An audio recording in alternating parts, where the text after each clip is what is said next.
사무엘하 11장 1절부터 5절까지 저와 성도님들 한 절씩 번갈아 가며 읽겠습니다. 그 해가 돌아와 왕들이 출전할 때가 되매 다윗이 요압과 그에게 있는 그의 부하들과 온 이스라엘 군대를 보내니 그들이 암몬 자손을 멸하고 라빠를 에워쌌고 다윗은 예루살렘에 그대로 있더라.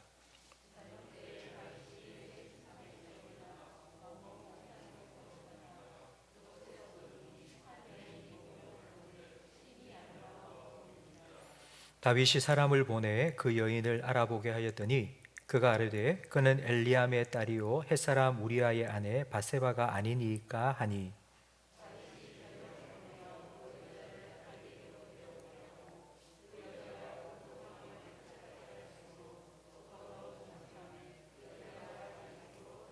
함께 읽습니다. 그 여인이 임신하매 사람을 보내 다윗에게 말하여 이르되 내가 임신하였나이다 하니라. 아멘.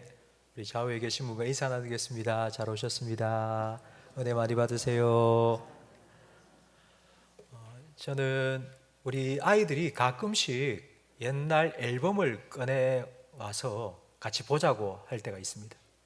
그런데 저는 옛날 앨범 보는 게 싫습니다. 지금보다 훨씬 젊은 모습이라서 좋을 것 같은데 그렇지 않고요. 저는 결혼하기 전까지 60kg가 넘은 적이 없습니다. 그러니까 얼굴은 정말 이렇게 쏙 들어갔고요. 허리는 한 27 정도밖에 되지 않았고, 정말 바짝 말라서 안쓰럽기도 하고 또 보면 촌스럽기도 한 제 옛모습이 저는 좀 부끄럽기도 하고 너무 어색하기 때문입니다. 남들에게 보여주기 싫은 나의 옛모습, 그걸 우리가 흑역사라고 말합니다. 누구에게나 흑역사는 다 있는 것 같습니다. 남들이 볼까 두렵고 그래서 숨기고 싶고 감추고 싶은 그런 시간들과 그런 기억들이 우리에게는 다 있습니다. 오늘 우리가 함께 읽은 사무엘하 11장 말씀은 다윗에게 있어서 그런 흑역사입니다. 바세바와 간음하고 그의 남편 우리아를 최전방에 보내어서 죽도록 살인하는 죄를 지었습니다. 사무엘하 11장은 그런 다윗의 범죄 사실을 마치 다큐멘터리를 찍듯이 하나하나 자세하게 기록하고 있습니다. 성경을 읽다 보면 오늘 본문뿐만 아니라 성경 곳곳에 특별히 사사기와 그리고 열왕기서에 보면 만약 지금 우리가 살아가는 이 시대에 그런 일들이 일어난다고 해도 정말 세상이 발칵 뒤집힐 만한 그런 끔찍한, 정말 기괴한 그런 죄악들이 성경에는 낱낱이 기록되어 있습니다. 왜 성경은 그런 죄를 아무 여과 없이 기록해 놓은 것일까요? 그 이유가 무엇일까요? 성경이 죄에 대해서 자세하게 기록해 놓은 이유는 우리가 그 죄를 더 잘 알도록 하기 위해서가 아닙니다. 죄는 연구할 필요가 없습니다. 지피지기면 백전백승이라는 말이 있는데 죄와의 싸움에서는 이 말이 전혀 상관없는 말입니다. 죄를 연구해서 죄를 다 안다, 그래서 우리가 죄를 이길 수 있다, 절대 그렇지 않습니다. 오히려 그 반대입니다. 죄를 짓고 소년원에 들어갔다 나온 아이, 그리고 죄를 짓고 감옥에 갔다 온 사람은 감옥에 갔다 온 다음 더 많은 죄를 짓습니다.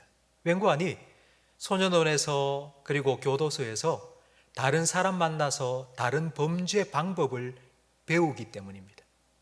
거기서 오히려 범죄 방법을 배우고 나와서 또 다른 죄를 짓는 경우가 너무나도 많이 있습니다. 그래서 죄는 모르는 게 낫습니다. 죄에 대해서 아무리 연구한다고 죄를 절대로 이길 수 있는 게 아니라 모르는 게 낫습니다.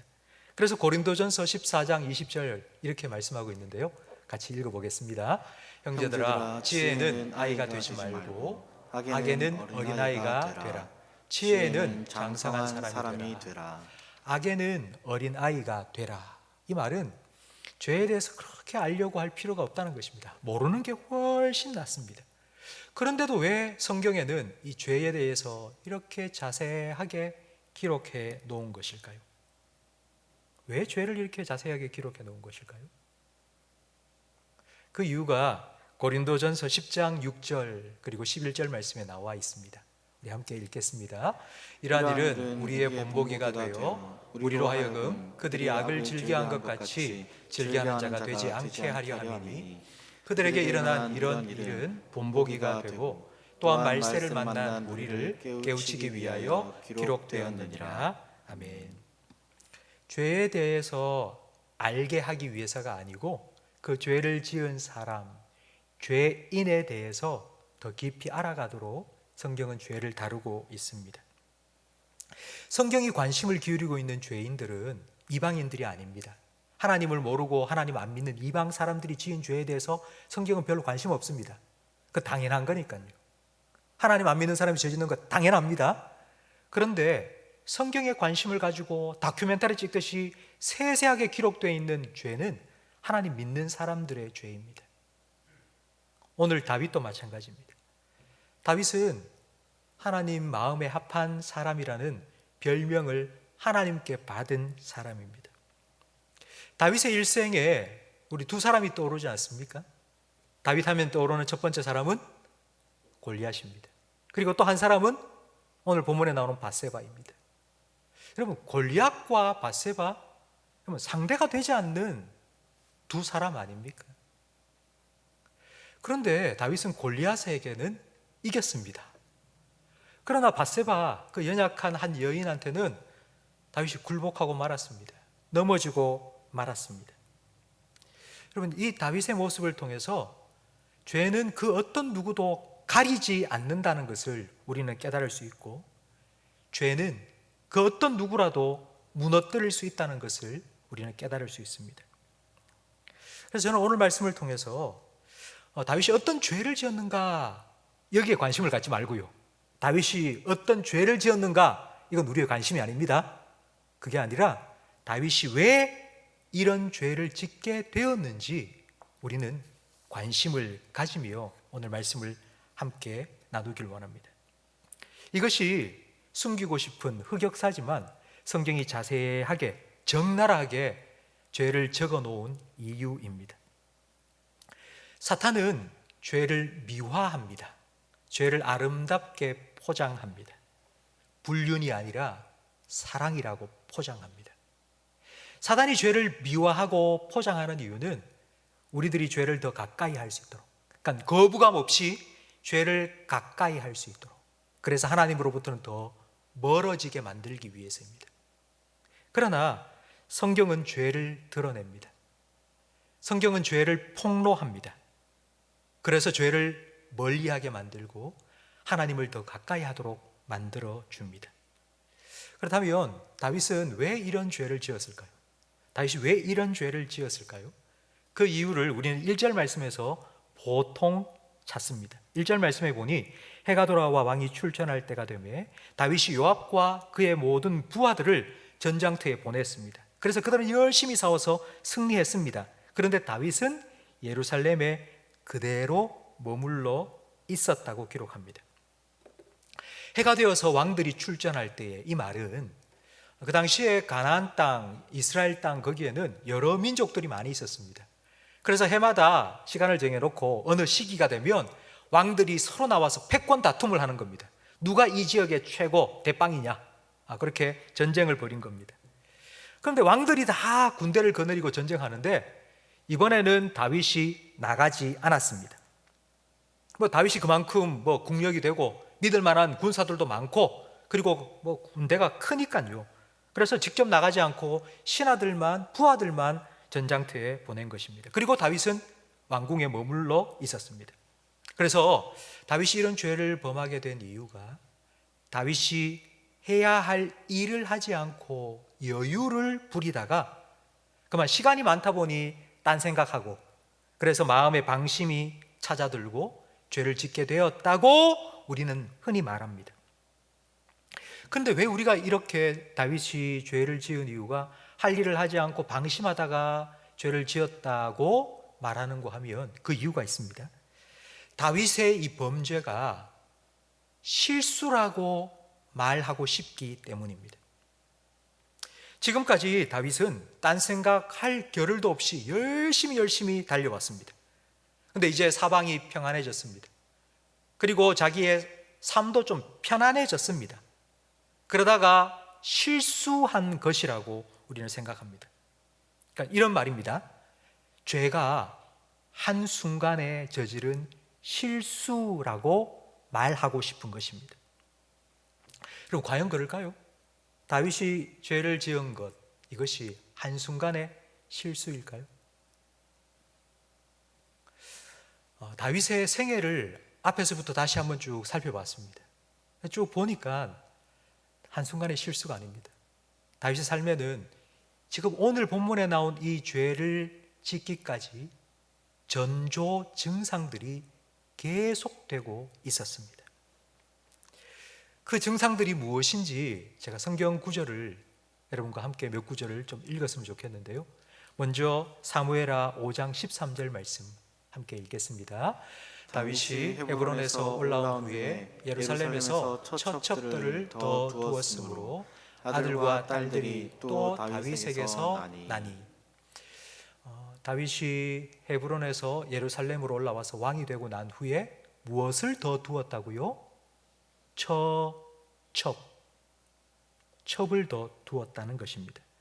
그리고 사무엘하 15장 16절 말씀도 같이 읽어보겠습니다. 왕이 나갈 때에 그의 가족을 다 따르게 하고 후궁 10명을 왕이 남겨두어 왕궁을 지키게 하니라. 압살롬의 반역 때에 다윗이 왕궁을 떠나 도망치게 되었습니다. 그때 다윗은 후궁 10명을 궁궐을 지키라고 남겨두고 떠났습니다. 우리는 솔로몬만 그럴 줄 알았는데 다윗도 그렇게 첩을 두고요, 후궁을 10명씩이나 둔 것입니다. 성경을 읽어보면 다윗에게는 정실 왕비가 최소 6명이 있었습니다. 이름이 분명히 기록된, 다윗의 아내가 누구다라고 이름이 분명히 기록된 정실 왕비만 6명 있었습니다. 근데 그 6명이 더하여서 첩도 두고요, 후궁도 10명이나 더 둔 것입니다. 우리 생각에는 옛날 왕들 다 그렇지 뭐, 그게 뭐 특별히 뭐 잘못된 게 있나? 라고 생각하실지 모르겠는데 다윗은 그러면 안 됩니다. 이스라엘 왕은 그러면 안 됩니다. 왜냐하면 하나님께서 말씀하셨기 때문입니다. 신명기 17장 15절 말씀 함께 읽겠습니다. 반드시 내 하나님 여호와께서 택하신 자를 내 위에 왕으로 세울 것이며 그에게 아내를 많이 두어 그의 마음이 미혹되지 하지 말 것이며 자기를 위하여 은금을 많이 쌓지 말 것이니라. 이것이 하나님께서 모세를 통하여 이스라엘에게 주신 규례입니다. 왕이 되면 아내를 많이 두지 마라. 그래서 마음이 미혹되지 않게 해라. 하나님께서 말씀해 주셨습니다. 명령해 주셨습니다. 그러면 다윗은 다른 것들은 철저하게 다 지켰습니다. 전쟁에 승리하고요, 전쟁에서 전리품을 많이 거두었습니다. 상대방 사람들은 다 죽이고 병거 많이 노력했습니다. 그런데 다윗은 그 말의 발꿈치를 다 잘라버렸습니다. 힘줄을 다 끊어버렸습니다. 쓸모없게 만들어버렸습니다. 말을 의지하지 않고 하나님을 의지하기 위해서입니다. 또 은과 금을 얼마나 많이 전리품으로 가져왔는지 모릅니다. 그런데 그 은금도 하나님께 다 드렸습니다. 정말 하나님 마음에 합한 사람이라는 그 별명에 걸맞게 정말 완벽한 삶을 살았던 사람인 것 같은데요. 그런데 다윗에게는 한 가지 약점이 있었습니다. 여자 문제입니다. 첩을 두고요, 후궁을 10명이나 둔 것입니다. 그런 연약함이 살아오면서 안 드러났습니다.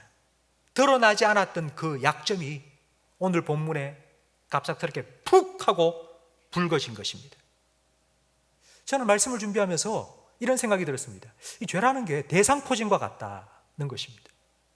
대상포진, 우리 몸속에 수두 바이러스가 어떻게 했는지는 모르겠지만 아무튼 숨어 있는데, 그 수두 바이러스가 몸이 좀 피곤하다 싶으면 여기서 툭, 여기서 툭, 여기서 툭, 그게 튀어져 나오는 게 바로 대상포진입니다. 우리가 건강할 때는 안 나옵니다. 계속 잘 억제하고 있습니다. 누르고 있습니다. 그러다가 면역력이 약해질 때에 여기저기서 툭툭툭 튀어나오는 것, 바로 이 대상포진과 같은 것이 죄입니다. 성도 여러분, 제가 지금까지 설명해 드린 걸 한마디로 말씀드리면 다윗의 범죄는 결코 한순간의 실수가 아니라는 것입니다. 갑자기 막 죄를 팍 저질렀다? 그렇지 않습니다. 계속해서 다윗의 삶 속에는 여자 문제에 대한 연약함을 보여왔습니다. 그 연약함이 계속되고 또 계속되다가 밧세바 사건에서 터져버린 것입니다. 오늘 설교의 제목을 영적 하인리 법칙이라고 제가 지었습니다. 하인리 법칙이라는 이 말은요, 요즘 산업안전관리법이라고 만들어졌는데 그 산업안전관리 분야에서 제일 중요한 법칙입니다. 하인리 법칙이 무엇이냐면, 하인리라는 사람이 있었습니다. 이 사람은 보험사 직원입니다. 그래서 회사에서 사고가 일어나면 제일 먼저 달려가서 그 사고를 분석하고 그리고 그 사고 조사를 하고 그리고 보험 처리를 해준 사람입니다.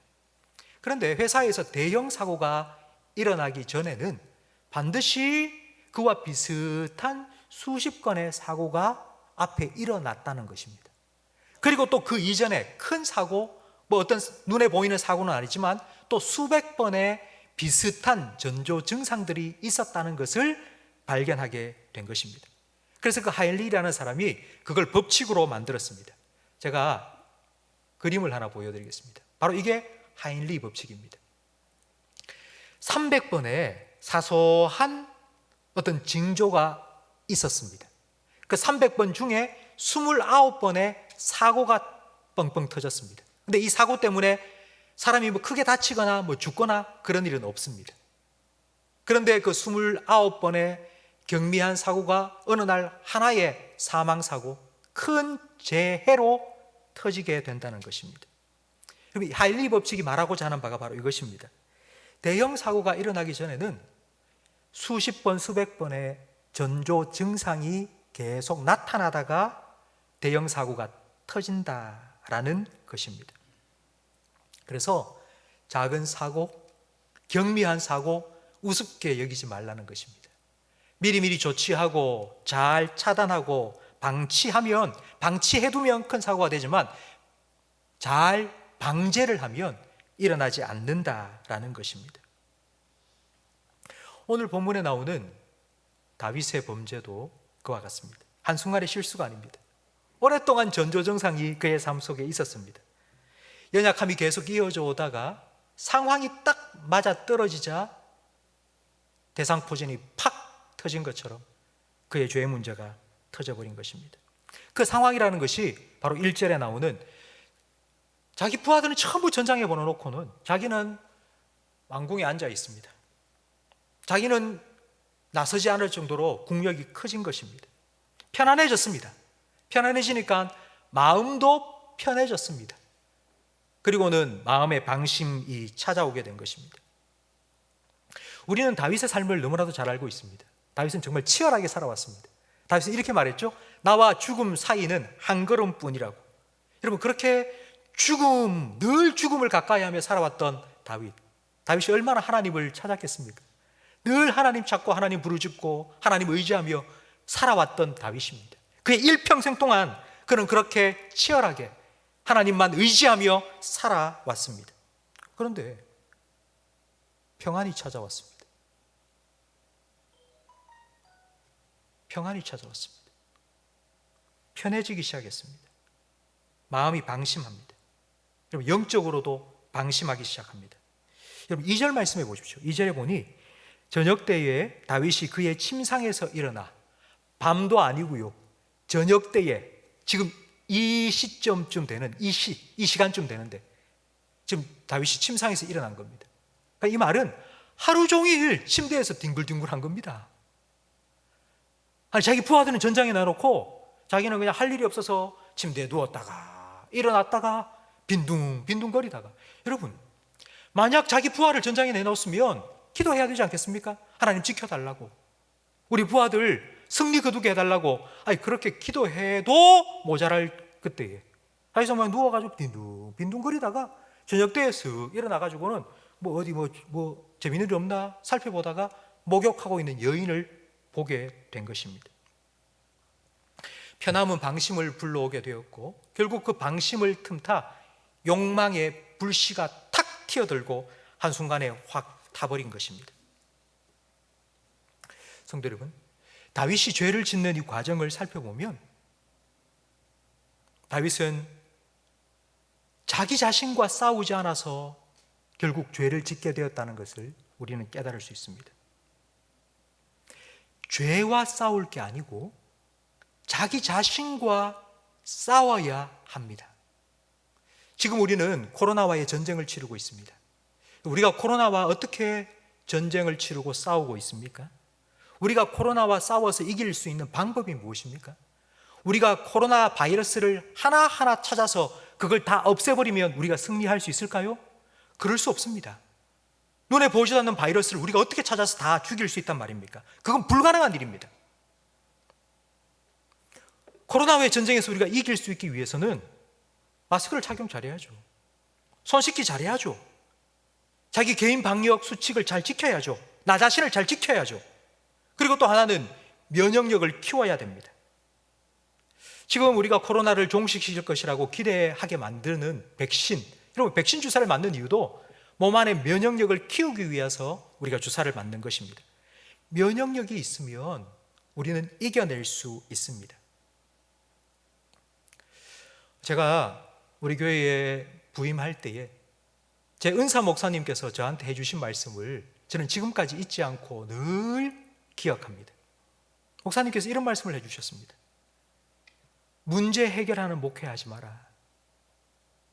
문제가 터지고 그 문제를 해결하기 위해서 뒤치다꺼리하는 그런 목회하지 마라. 문제가 일어나기 전에 성도들 건강하게 만들어서 문제를 다 이겨낼 수 있는 그런 교회 만들어라. 저는 그 말씀이 아직도 귀에 쟁쟁합니다. 교회에는 늘 문제가 있습니다. 사람들이 모인 곳에 문제가 있는 것 당연합니다. 두 사람, 세 사람 모여도 누가 나 이런 말을 했니? 누가 나한테 이런 소리를 했니? 그런 말들이 막 끊임없이 일어납니다. 교회 안에서 상처받는 일 비일비재합니다. 그러면 나한테 상처 준 그 사람 어떻게 해결하면 다 해결될까요? 그 사람 때문에 내가 상처받았다고? 그래서 그 사람을 해결하면 문제가 없을 것 같죠? 그렇지 않습니다. 또 다른 사람 때문에 또 상처받습니다.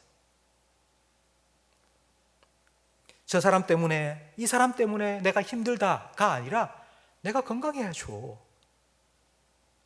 내가 면역력이 생겨야지 누가 뭐라 그러든지 듣고도 저 사람은 그렇게 생각할 수 있어. 저 사람 원래 저런 사람이야 라고 생각하고 지나갈 수 있습니다. 왜 거기에 목숨 걸고 왜 거기에 내 모든 걸 겁니까? 그 사람 말 한마디에. 내가 건강하면 이겨낼 수 있습니다. 성도 여러분, 영적인 면역력을 키우는 방법이 그럼 뭐가 있을까요? 제가 간단하게 두 가지만 말씀드리고 마치도록 하겠습니다.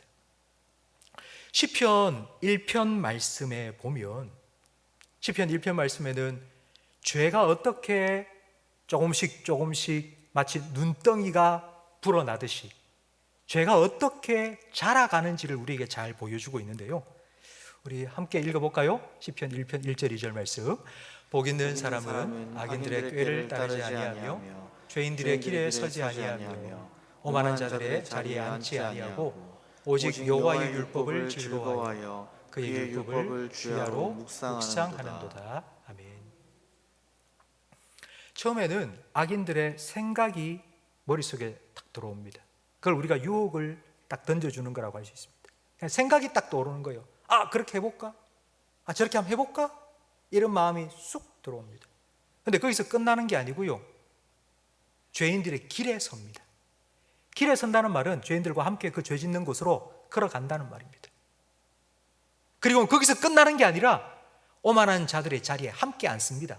벌썩 퍼즐로 앉아서 그들과 함께 죄를 즐기고 누리고 있는 겁니다. 생각이 행동으로 옮겨지고 그 행동이 습관이 되는 마치 눈덩이가 커지듯이 죄가 점점 커지는 과정을 우리에게 보여주고 있습니다. 그런데 이런 과정을 막기 위해서 뭐가 필요한지 2절 말씀은 이렇게 말합니다. 그렇게 하지 말고 오직 여호와의 율법을 즐거워하여서 그의 율법을 주야로 묵상하라고요. 하나님의 말씀을 우리가 많이 섭취해야지만이 우리 영혼이 건강해집니다. 영혼이 건강해진다는 말은 영적인 면역력이 생긴다는 뜻입니다. 우리 안에 말씀이 살아있어야지 죄의 바이러스가 우리 안에 들어올 때에 그 죄의 바이러스를 즉시 인지하고 그 바이러스와 싸워서 이길 수 있도록 만들어줍니다. 우리에게 말씀이 없으면 우리는 너무나도 쉽게 상처를 받습니다. 하나님의 말씀이 내 영혼 안에 들어있지 않으면 사람의 말 한마디에 툭 들어온 것에 우리는 너무나도 쉽게 상처받고 그 상처가 오래 지속됩니다. 너무나도 쉽게 유혹받고 너무 쉽게 무너져 버리고 맙니다. 근데 하나님의 말씀이 우리 안에 가득 차 있으면요, 들어도 퉁 튕겨내고요, 들어도 아니야, 하나님께서 이렇게 말씀하셔서 막아낼 수 있습니다. 성도 여러분, 하나님의 말씀이 살아 운동력이 있는 영혼의 면역력으로 여러분의 영혼에서 활발하게 역사되기를 주님의 이름으로 축복합니다. 하나님 말씀이 여러분 안에 살아있어야 됩니다. 그래야지 막아낼 수 있고 이겨낼 수 있습니다. 영혼의 면역력을 키우기 위한 두 번째 방법은 우리가 너무나도 잘 알고 있는 또 기도입니다. 여러분, 기도에 대한 말씀을 한 구절 같이 읽어보겠는데요, 에베소서 6장 17절 18절 말씀 우리 함께 읽겠습니다. 구원의 투구와 성령의 검 곧 하나님의 말씀을 가지라. 모든 기도와 간구를 하되 항상 성령 안에서 기도하고 이를 위하여 깨어 구하기를 항상 힘쓰며 여러 성도를 위하여 구하라. 아멘. 에베소서 6장 앞부분은 하나님의 전신갑주를 취하라는 말씀입니다. 그러니까 영적인 전투를 벌이면서 하나님 주시는 전신갑주, 말씀의 전신갑주를 취하여 입으라는 것입니다. 그러니까 영적으로 무장을 하라는 겁니다. 그럼 영적인 무장을 딱 마치고 나면 구원의 투구와 성령의 검, 하나님의 말씀을 딱 가져라, 이게 영적인 무장을 딱 마치는 겁니다. 자, 영적인 무장을 딱 갖추고 난 다음 그 다음 해야 될 일이 무엇인지 18절 말씀에 우리에게 가르쳐 줍니다. 모든 기도와 간구를 하라. 영적인 무장을 갖추고 난 후에 영적인 전쟁을 벌이는데 그 영적인 전쟁이 무엇이냐면 기도입니다. 그러니까 기도가 영적인 전쟁입니다. 그러면 기도는 과연 영적인 전쟁에서 어떤 역할을 하는 걸까요? 기도는 영적 레이더입니다. 그래서 기도에 깨어있으라, 깨어있으라고 계속 말합니다. 적이 언제 공격하는지 레이더 병이 깨어서 보고 있어야지, 저기 온다, 미사일이 날아온다, 그래서 요격시킬 거 아닙니까? 적기가 날아온다, 적 함정이 침투해 온다, 레이더에 걸리니까 깨어있어서 보고 막아낼 수 있지 않습니까? 여러분, 기도가 바로 영적인 레이더입니다. 죄의 공격, 죄의 유혹을 감지해낼 수 있도록 기도에 깨어있으라는 것입니다. 앞에서 제가 설명드린 영적 하인리 법칙을 기억하십시오. 한순간의 실수가 아닙니다. 죄는 어느 한순간 내가 갑작스럽게 그 죄를 탁 짓는다가 아니고 계속 되어오던 전조정상이 있기 때문에 어느 순간 그 죄가 푹 튀어나오는 것입니다. 그렇기 때문에 그 죄의 전조정상을 미리 발견해서, 조기 발견해서 조치를 취할 수 있기 위해서는 영적인 민감함이 필요한데, 그 영적인 민감함은 기도를 통해서 하나님께서 우리에게 주시는 것입니다. 코로나 기간을 우리가 보내고 있습니다. 근데 우리 성도님들 중에는요, 코로나 기간을 지나면서 오히려 건강해졌다는 분이 많으세요. 참 희한하지 않습니까? 여러분, 그거 느끼세요? 코로나를 통과해 나가면서 오히려 자기가 건강해졌다는 겁니다. 잔병 치레를 안 한다는 거예요. 늘 마스크 끼고 다니고 손도 늘 씻고, 그게 생활화가 되고 습관화가 되니까 잔병 치레를 덜 하게 되어서 훨씬 더 건강해졌다는 것입니다. 참 안타까운 얘기지만 이런 잔병 치레가 없으니까 동네 병원들이 문을 닫는답니다. 감기 환자도 없고, 그래서 아이들도 병원에 잘 안 가고 하니까 동네 병원이 문을 닫는 데가 많이 있다고 합니다. 그리고 시간이 여유가 생기니까 회사 일도 좀 줄어들고 직장 일도 줄어들고 그러다 보니까 여유가 생기고, 그래서 운동을 많이 한답니다. 홈 트레이닝, 홈트라고 집에서 뭐 비디오 틀어놓고 그 따라하면서 운동하고, 그리고 또 마스크 끼고 또 헬스클럽 가서 열심히 운동도 하고, 그래서 오히려 이 코로나 기간 통과하면서 체력이 더 좋아졌다고 말씀하시는 분들이 있습니다. 저는 이 코로나 기간이 여러분들에게도 이렇게 체력뿐만 아니라 영적으로도 더욱 건강해지는 그와 같은 기간이 되기를 간절히 바랍니다. 하나님 말씀 읽으시고요, 그 말씀 묵상하시고요, 그리고 하나님 앞에서 늘 기도하시면서 여러분 영혼을 좀 건강하게 관리해 나가시기 바랍니다. 바쁘게 살아오다가 코로나 때문에 좀 여유가 생기지 않습니까? 저는 지금 온라인으로 제자 훈련을 2반을 지금 하고 있습니다. 주일날 오후에 한 반 하고 있고, 목요일날 밤 저녁 시간에 한 반을 하고 있습니다.